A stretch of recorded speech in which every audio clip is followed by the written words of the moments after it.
आधुनिक युद्ध के इतिहास में जितनी संख्या में मिखाइल टी कालिशनिकोव की प्रसिद्ध हमलावर राइफल AK-47 का उत्पादन हुआ है, कोई दूसरी पैदल सेना राइफल इस संख्या के आसपास भी नहीं पहुंचती है। अनुमान लगाया गया है कि AK फैमिली की लगभग 10 करोड़ राइफलें 1 दर्जन से भी ज्यादा देशों द्वारा बनाई जा चुकी हैं।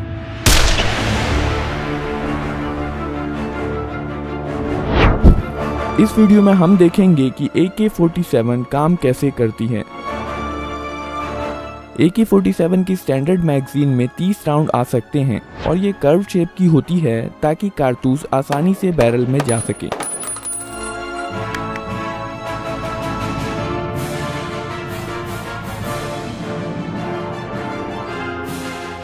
शूटर फ्रंट और रियर साइड की मदद से निशाना लगाता है। AK-47 और AKM की मैक्सिमम इफेक्टिव रेंज लगभग 400 मीटर की होती है। पहली बार फायर करने के लिए ऑपरेटर एक लोडेड मैगजीन को लगाता है, फिर चार्जिंग हैंडल को पीछे खींचकर छोड़ देता है और फिर ट्रिगर दबाता है। सेफ्टी लीवर की मदद से शूटर राइफल को अलग अलग मोड पर सेट कर सकता है। सबसे ऊपरी स्थिति में राइफल सेफ मोड पर है। इस मोड पर सेफ्टी लीवर राइफल को लोड होने से रोकती है। यहाँ पर AK-47 का ट्रिगर मैकेनिज्म दिखाया गया है। जब राइफल सेफ मोड पर है तो ट्रिगर ब्लॉक हो जाता है और इसलिए ट्रिगर को नहीं दबाया जा सकता है। जब सेफ्टी लीवर सबसे निचले स्थान पर होती है तो ट्रिगर अनब्लॉक हो जाता है और राइफल अब सेमी ऑटोमेटिक मोड पर है। जब ट्रिगर दबाया जाता है तो हैमर मेन स्प्रिंग के दबाव में फायरिंग पिन पर चोट करता है। फायरिंग के बाद बोल्ट कैरियर पीछे आता है और हैमर को पीछे धकेल देता है।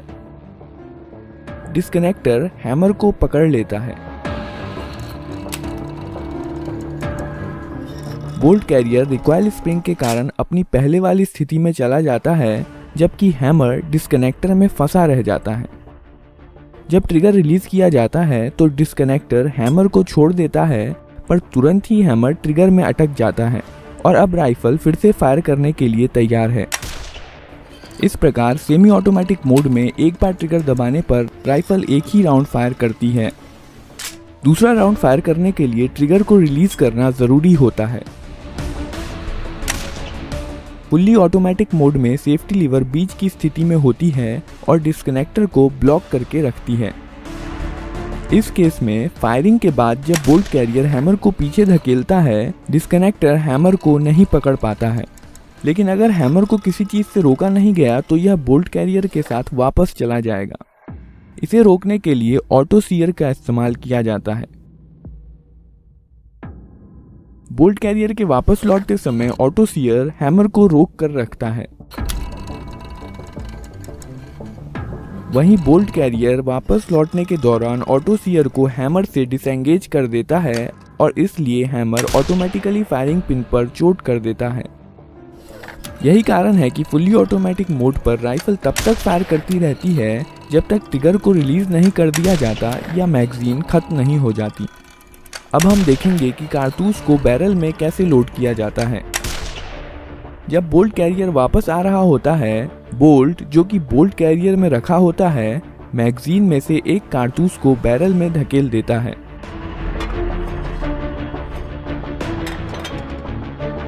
कारतूस का पिछला हिस्सा बोल्ट में लगे एक्सट्रैक्टर में फंस जाता है।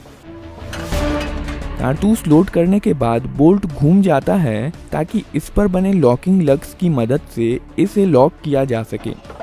अब बोल्ट पीछे की ओर नहीं जा सकता है और फायरिंग के दौरान अपनी स्थिति में मजबूती के साथ बना रहता है।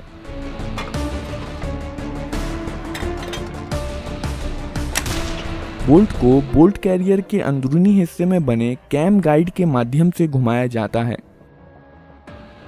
बोल्ट कैरियर के आगे जाने पर बोल्ट लॉक हो जाता है और पीछे आने पर वापस अनलॉक हो जाता है।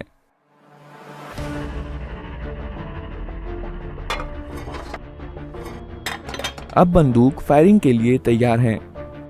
ट्रिगर दबाने पर हैमर फायरिंग पिन पर चोट करता है जो कि बोल्ट के अंदर रखी होती है। बदले में फायरिंग पिन कारतूस के प्राइमर पर चोट करती है। प्राइमर में इम्पैक्ट सेंसिटिव एक्सप्लोजिव होता है जो झटका लगने पर जल जाता है। इसके कारण कारतूस में रखे गन पाउडर में आग लग जाती है और बुलेट के पीछे की जगह बहुत सारी हाई प्रेशर गर्म गैसों से भर जाती है। क्योंकि इन गैसों के पास बाहर निकलने का कोई रास्ता नहीं है, यह बुलेट को पीछे से बहुत फोर्स के साथ धकेलती हैं, जिसके कारण बुलेट बहुत तेज गति के साथ बैरल से बाहर निकलती है।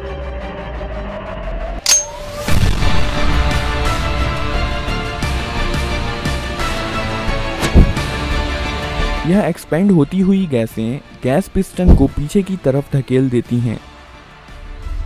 यही वजह है कि इस तरह की रीलोडिंग को गैस ऑपरेटेड रीलोडिंग कहा जाता है। बोल्ट कैरियर गैस पिस्टन से जुड़े होने के कारण गैस पिस्टन के साथ पीछे जाता है। पीछे जाते समय कैम गाइड बोल्ट को घुमा देता है, जिससे यह अनलॉक हो जाता है। अब बोल्ट कैरियर के साथ पीछे जा सकता है। खोखा एक्सट्रैक्टर की मदद से पीछे आता है और इजेक्टर इसे बाहर निकाल देता है।